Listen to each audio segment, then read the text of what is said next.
यात्रा का क्या उद्देश्य है और क्या पूरा कार्यक्रम? देखिए, भारतीय समाज पार्टी 26 सितंबर से लखनऊ से सावधान रथ यात्रा लेके निकली है। आपके अम्बेडकर बाराबंकी, फैजाबाद, अम्बेडकर नगर, आजमगढ़, मऊ, बलिया होते हुए गाजीपुर, बनारस, फिर आजमगढ़ होते हुए बस्ती, सिद्धार्थनगर और संत कबीर नगर पहुँचे। 27 अक्टूबर को इस सावधान रथ यात्रा का समापन गांधी मैदान पटना, वहाँ सावधान महारैली होगी और सावधान महारैली के बाद इसका समापन होगा। इसका उद्देश्य देश में जातिवार जनगणना 1931 में जब ब्रिटिश हुकूमत थी तब बाबा साहब डॉक्टर अम्बेडकर जी के अथक प्रयास से जातिवार जनगणना हुई। जब बाबा साहब डॉक्टर अम्बेडकर ने संविधान लिखा तो संविधान में हर 10 साल पे जातिवार जनगणना की व्यवस्था बनाई कि देश में रहने वाली जातियों को शिक्षा, स्वास्थ्य, रोजगार, नौकरी मिला कि नहीं मिला, उसकी गिनती होगी, उसका आंकड़ा निकलेगा। नहीं मिला तो उसको व्यवस्था दे के उस क्षेत्र में पहुंचाने के लिए संविधान में व्यवस्था। लेकिन 7 दशक बीत गए, अभी तक जातियों की गिनती नहीं हुई। इस बात को लेकर हम जनता को जागरूक कर रहे हैं। 75 साल की आज़ादी में 2 तरह की शिक्षा है। संविधान एक है, प्रधानमंत्री एक है, राष्ट्रपति एक है, फिर 2 तरह की शिक्षा क्यों? हम लोग एक समान अनिवार्य फ्री शिक्षा चाहते हैं। आज RBI, reserve bank of India से लोन लेने वाले पूंजीपतियों के कर्जे माफ़ हो रहे हैं, फिर गरीबों के घरेलू बिजली का बिल क्यों नहीं माफ़ हो सकता? वो तो टैक्स का पैसा है, गरीबों के, देश के लोगों 135 करोड़ लोगों के टैक्स का पैसा है। उस पैसे को से अगर अमीरों के कर्जे माफ़ हो सकते हैं तो उस पैसे से घरेलू बिजली का बिल क्यों नहीं माफ़ हो सकता? इस बात की जागरूकता हम उनमें पैदा कर रहे हैं। बेरोजगारी चरम पे है, बेरोजगारी कैसे कम हो, इस पे हम लोगों ने जब अध्ययन किया, हमारी पार्टी के नेताओं ने, तो रोजगार परक शिक्षा कक्षा 4 से मोबाइल बनाना, मोटरसाइकिल बनाना, लैपटॉप बनाना, टीवी बनाना, इस तरह के 100 विषय बने, एक विषय पढ़ना अनिवार्य हो। जब वो 4 साल 5 साल पढ़ेगा तो स्वाभाविक है कि वो छोड़ेगा स्कूल, तो रोजगार जिस जो विषय पढ़ेगा उसको बहुत सी जानकारी हो चुकी होगी, कहीं अपना ट्रेनिंग दे के दुकान खोल सकता है। आज आपने अपने कार्यक्रम में चंदे के लिए चादर फैलाई है, क्या? देखिए, ये आंदोलन हम जनता के लिए करते हैं, जनता से सहयोग से करते हैं। ये हम आज से नहीं, हम जब 2002 में पार्टी बनाए तब चंदा मांगते हैं, गाड़ी में तेल भराते हैं, ख़त्म हो जाता है, फिर मांगना शुरू कर देते हैं। हम यही क्रम में यहाँ तक आ गए हैं। ना मेरे पास कोई उद्योगपति है, ना टाटा बिरला, डालमिया, सिंघानिया कोई है।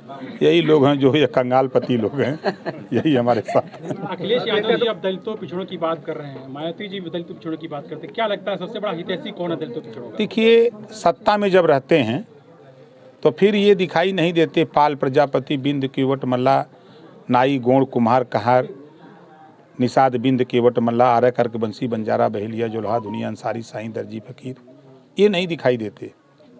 जो सत्ता से बाहर पार्टियां आती हैं तब दिखाई देते हैं हम लोग।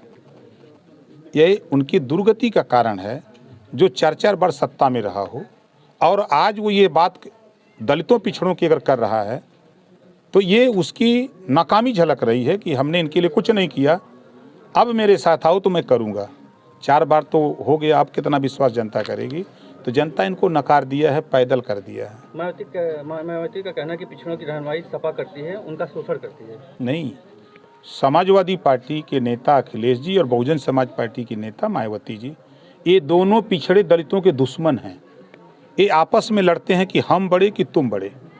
अपने दोनों की लड़ाई में, दोनों के अहंकार में ये समाज पिस रहा है।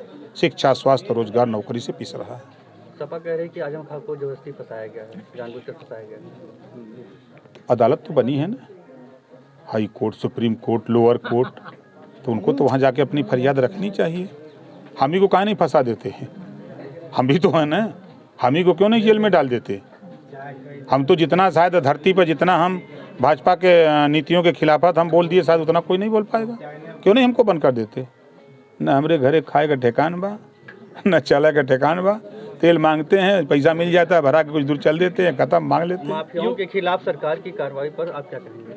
अच्छे कदम हैं, लेकिन माफियाओं की आड़ में जो गरीब, कमजोर, भूमिहीन दशकों से बसे हैं, कोई 50 साल, 60 साल, 70 साल से, जो जीएस बंजर आबादी की ज़मीनों पर बसे हैं। गांव में रंजिश बस दरखास्त दे के ऐसे लोगों को मकान छत गिराए जा रहे हैं। एक तरफ सरकार छत बना रही है, दूसरी तरफ रंजिश के वो शिकार होकर के उनके छत गिराए जा रहे हैं।